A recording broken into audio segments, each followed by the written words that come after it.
Alors, une plus longue interview de Mick Schumacher qui réagit suite à sa nomination chez As pour l'an prochain. J'ai hâte de découvrir à quoi ça ressemble.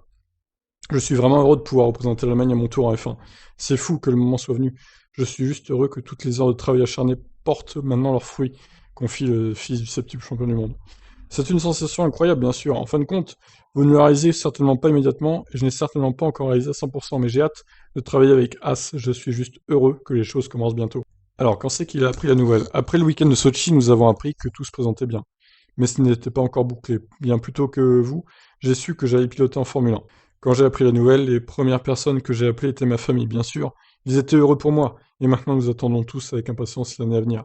Une chose formidable, un rêve qui deviendra réalité incroyable. Mick Schumacher peut déjà annoncer son numéro de course, le 47. Le 4 et le 7 sont mes numéros préférés.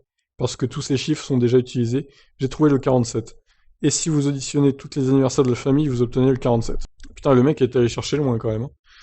A-t-il déjà pensé à un objectif pour sa première saison, qui ne s'annonce pas facile avec une As peu compétitive et qui ne verra pas beaucoup pendant l'hiver? Comment va-t-il gérer le fait qu'il n'aura pas le meilleur matériel disponible? C'est un nouveau défi que je dois apprendre. J'ai hâte de découvrir à quoi ça ressemble, comment vous pouvez améliorer et développer une voiture du début à la fin de l'année. Pour les objectifs, nous devons attendre un peu. Ce n'est pas mon objectif d'avoir toujours besoin de 2 ans pour être au meilleur niveau et comprendre une formule comme en F3 ou F2. Avec l'expérience que j'ai eue ces dernières années, je pense que j'ai tous les outils dont j'ai besoin pour donner le meilleur de moi-même rapidement. Question résultat, nous devons attendre et voir ce que l'avenir nous réserve. Il faut donc un peu atténuer les attentes.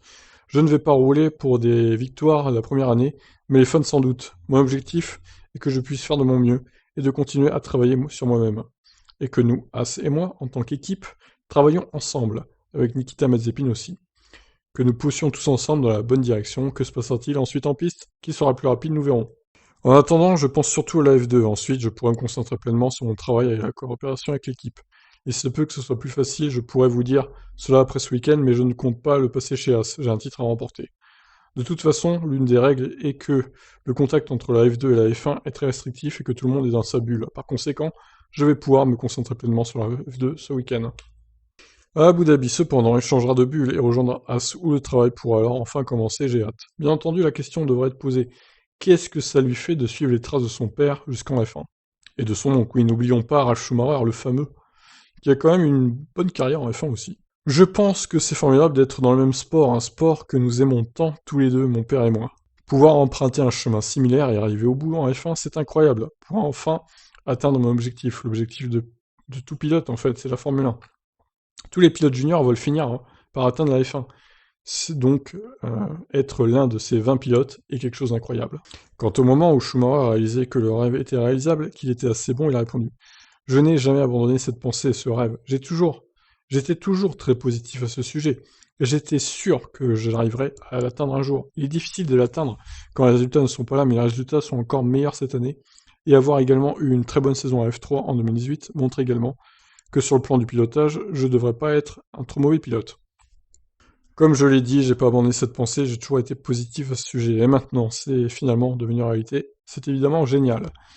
Avec le nom Schumacher, il est certain d'être confronté à une pression considérable à partir de l'année prochaine, quelle que soit la performance de Haas. Il est assez clair que je suis sous les projecteurs depuis mon enfance, surtout en raison du sport que je pratique et que j'aime probablement plus que d'habitude. Néanmoins, c'est une chose à laquelle j'ai pu m'habituer. Et je dirais de moi-même que je suis bien capable de gérer ça. Je pense que les résultats parlent pour moi. Je pense que je ferai la même chose que d'habitude l'année prochaine. Il faut que je sois dans le rythme.